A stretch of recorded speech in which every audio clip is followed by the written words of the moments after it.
साथियों, किसी ने क्या खूब लिखा है कि लहरों से डर के कभी नौका पार नहीं होती, कोशिश करने वालों की कभी हार नहीं होती। नमस्कार साथियों, मैं आपका दोस्त और साथी जसवंत जसी। दोस्तों, सही में जिसने भी लिखा है बड़ा सही लिखा है कि जो इंसान कोशिश करता रहता है उसकी कभी ज़िंदगी में हार नहीं होती, और जो निरंतर प्रयास करता है, मेहनत करता है, अपने पथ पर कार्यरत रहता है, भगवान को भी उसकी मेहनत का फल जो है देना पड़ता है। आज की कहानी साथियों हमारी उस इंसान के बारे में है जिंदगी के जिसको फील्ड में कई प्रकार के रिजेक्शन झेलने पड़े। फर्श से लेके अर्श तक का सफर तय किया और फिर अर्श से फिर फर्श पे आ गए और फिर फर्श से फिर अर्श तक का सफर किया। दोस्तों, हमारी कहानी किसी फिल्म की कहानी नहीं है, बल्कि फिल्म में काम करने वाले एक हीरो की कहानी है। साथियों, सबसे पहले हम उसके कोई बायोडाटा के बारे में चर्चा नहीं करेंगे। हम बात करेंगे कि जिंदगी के जिस मोड़ पर उनको कर्ज का सामना करना पड़ा। एक मौका था जब उनके नाम का सिक्का चलता था, और एक मौका ऐसा आया कि उनकी जेब में एक सिक्का भी नहीं बचा। इतने कर्जदार हो गए थे कि कर्जदार उनके दरवाजे पे आ आकर धमकियां देने लग गए थे। साथियों, हम बात कर रहे हैं बॉलीवुड के शहंशाह अमिताभ बच्चन की। कौन हो तुम?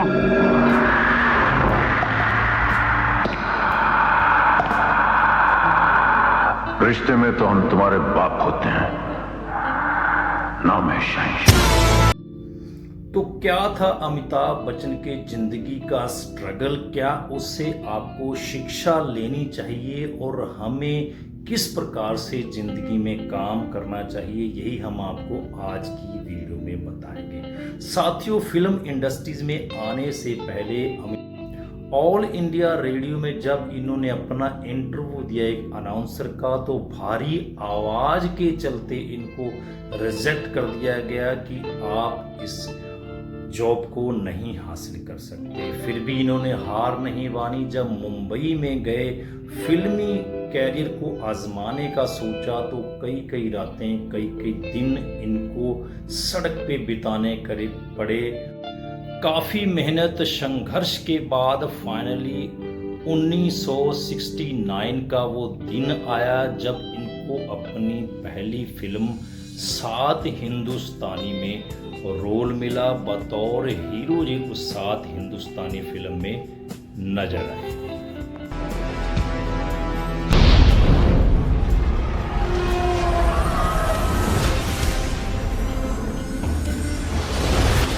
सात हिंदुस्तानी फिल्म करने के बाद भी इनको वो ख्याति, वो प्रसिद्धि नहीं मिली, क्योंकि सात हिंदुस्तानी फिल्म जो है वो फ्लॉप हुई और उसके बाद 12 फिल्में लगातार इनकी फ्लॉप हुई।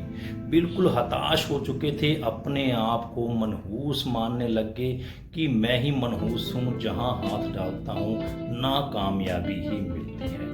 फिर वक्त आया साथियों जंजीर फिल्म का, जब 1973 में जंजीर फिल्म इनको मिली, और फिर उसके बाद इन्होंने पीछे पलटकर नहीं देखा। खैर, अब मुलाकात हो गई। जब तक बैठने को न कहा जाए शराफत से खड़े रहो। ये पुलिस स्टेशन है, तुम्हारे बाप का घर नहीं। अमिताभ बच्चन एक वो इंसान जिन्होंने एक आम आदमी के गुस्से को पर्दे पर दिखाया, और इसीलिए इनको एंग्री यंग मैन का पद मिला, और आज भी इनको जो है एंग्री यंग मैन के नाम से जाना जाता है। दोस्तों, ये जंजीर फिल्म मिलने के बाद इनके पास फिल्म के ऑफर आने लगे, और एक समय ऐसा आया कि इनकी झोली में हिट में फिल्में जो है आने लगी। हर तरफ इनके नाम का सिक्का चलने लगा। आज तुम्हारे नए काम का पहला दिन है, ये लो रखो। मैं आज भी फेंके हुए पैसे नहीं उठाता। तो कहते हैं साथियों कि वक्त हमेशा एक जैसा नहीं रहता है। फिल्म हिट होने के बाद जब 1990 का दशक आया तो ये 70, 80, 90 तक सुपरस्टार रहे, इनके नाम का सिक्का चलता था। तो 1984 में इन्होंने राजनीति में भी अपना हाथ आजमाया। अपने फिल्मी कैरियर को पीछे करके इन्होंने कांग्रेस के पद से इलाहाबाद में चुनाव लड़ा और वहाँ के जो मुख्यमंत्री थे उनको भारी मतों से हराया और इलाहाबाद की सीट के ऊपर अपना कब्जा किया। लेकिन राजनीति में भी ये कामयाब नहीं हो पाए क्योंकि राजनीति की इनको बिल्कुल भी जानकारी नहीं थी। तो वहाँ से भी इन्होंने राजनीति से बिल्कुल ही किनारा कर लिया, बिल्कुल ही इनको छोड़ दिया। तो साथियों, बात करते हैं अब सिक्का जब इनका चलता था और 1990 में इनका ऐसा दौर आया।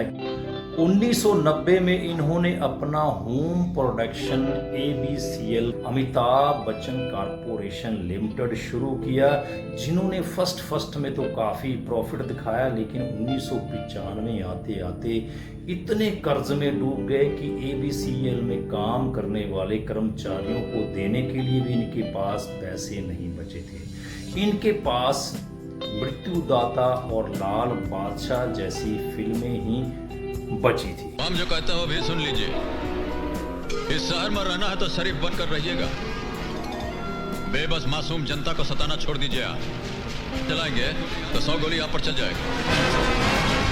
ये जिस फिल्म में भी काम कर रहे थे वो फिल्म इनकी फ्लॉप हो चुकी थी क्योंकि जनता इनको नाकार चुकी थी। एक्शन हीरो के रूप में सनी देओल, सुनील शेट्टी, अक्षय कुमार जैसे सितारे जो है उस समय बॉलीवुड में आ चुके थे।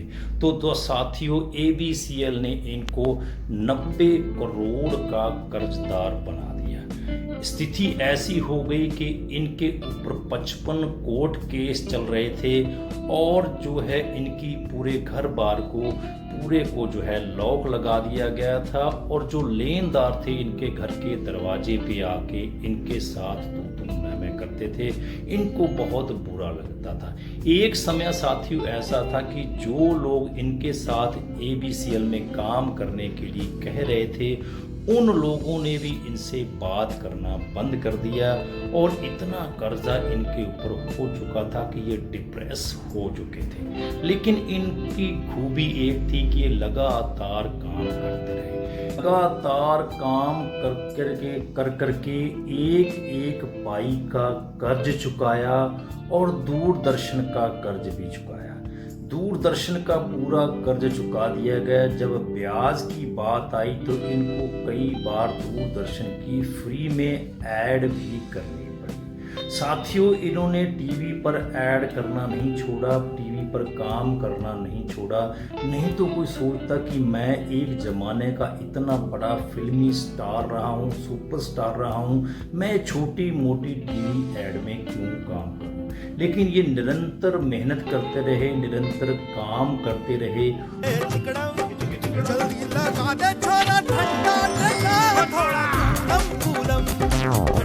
इन्होंने एक दिन बड़े बैठ के चिंतन किया कि क्या किया जा सकता है। तो आंतरिक मन से, अंदर मन से इनके आवाज आई कि यस, मैं एक्टिंग कर सकता हूँ। और फिर इन्होंने 2000 में यश चोपड़ा जी के साथ जाके संपर्क किया और उनसे काम मांगा। साथियों, 2000 में आई मोहब्बतें फिल्म एक ऐसी फिल्म थी जिनके लिए इनके रोल को जो है जाना जाने लगा। परंपरा, प्रतिष्ठा, अनुशासन, ये इस गुरुकुल के 3 स्तंभ हैं।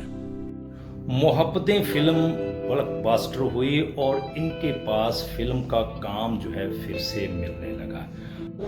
2000 में इन्होंने मोहब्बतें फिल्म करने के बाद कौन बनेगा करोड़पति सीरियल की होस्टिंग की, जो रियलिटी शो था।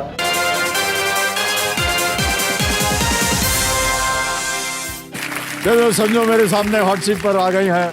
क्योंकि उस समय इनको फिल्मों में काम नहीं मिल रहा था, तो कौन बनेगा करोड़पति रियलिटी शो इनके लिए बहुत बड़ा सहारा था आमदनी का।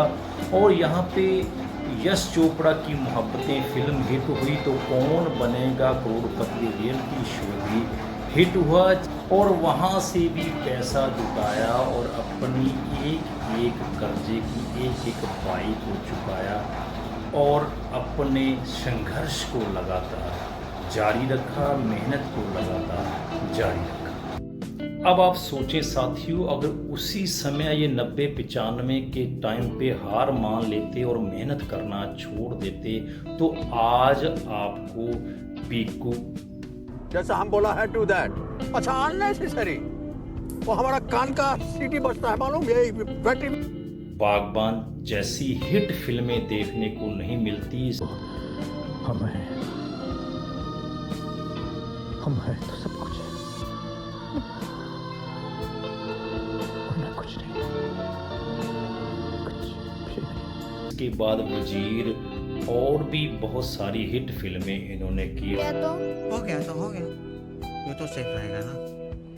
मत जाओ रो। नहीं विष्णु।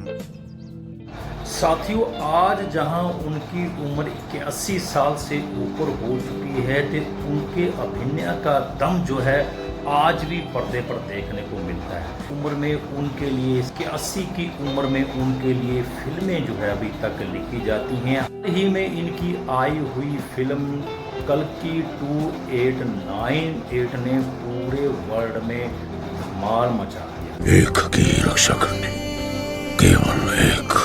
आपने अपनी गर्भ में एक भगवान को स्थान दिया है। अमिताभ बच्चन जी ने कल्कि 289 AD में अश्वत्थामा का रोल किया है और जो पूरी फिल्म में प्रभास के ऊपर आपको हैवी नजर आते हैं।